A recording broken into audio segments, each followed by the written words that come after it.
दरम्यान तमाशा एक रांगडी गंमत या बहुचर्चित आणि पारितोषिक प्राप्त पुस्तकाचे लेखक प्रसिद्ध छायाचित्रकार संदेश भंडारे यांनी आज तमाशा पंढरीला भेट दिली।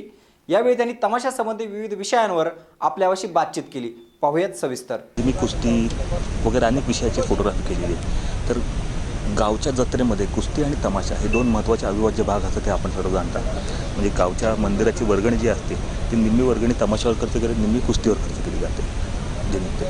आणि गावामध्ये जत्रेमध्ये तमाशाशिवाय जत्रा होऊ शकत नाही अशी भावना आपल्याकडे आहे। आणि हजेरी असते मंदिरापुढे, गाव रामदेवतेपुढे, आणि त्यानंतर रात्री तमाशा होतो।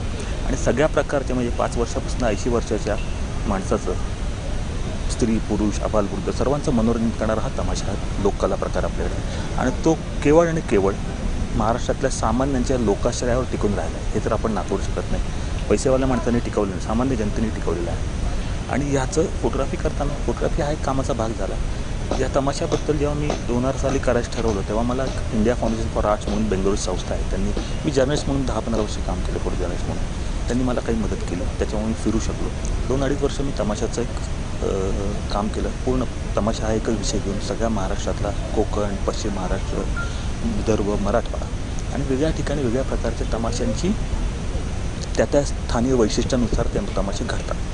आणि मग त्याचं एक त्यानिमित्ताने मोठं डॉक्युमेंटेशन झालं, त्याचं प्रदर्शन पुढे केलं। प्रदर्शन केल्यावरती 10-12 ठिकाणी महाराष्ट्रात केल्यावरती ग्रामीण भागात जेव्हा केलं तेव्हा ग्रामीण भागात लोकांना माझ्या फोटोतनं तमाशा वेगळा कसा आहे हेच कळलं। तर शहरी भागात लोकांना तो तमाशाबद्दलची माहिती झाली। तेव्हा असं वाटलं की बऱ्याच लोकांनी तुम्ही पुस्तक लिहा, मग त्याचं पुस्तक आणि त्यामुळे अजून तमाशा लोकांना कळलं। 2006 साली पुस्तक झालं।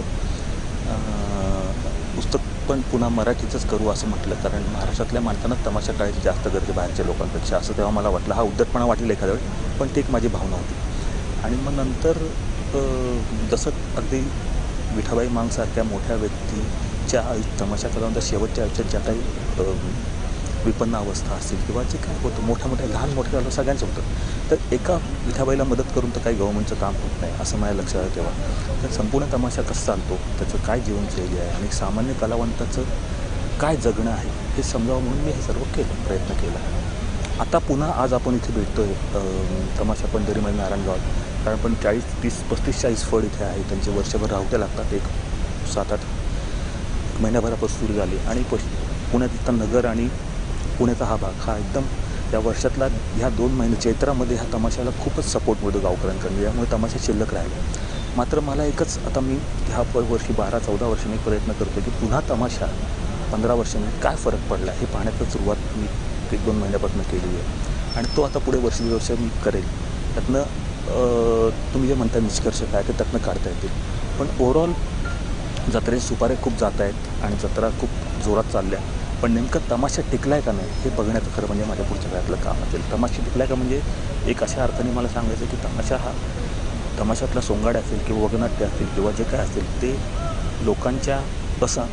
लोकांच्या जगण्यातल्या असमानतेवर ते भाष्य करतात, लोकांच्या प्रश्नांना वाचा फोडतात, सामाजिक आशय मोठा असतो आणि नैतिकतेचं आधार त्यात दिलेला असतो।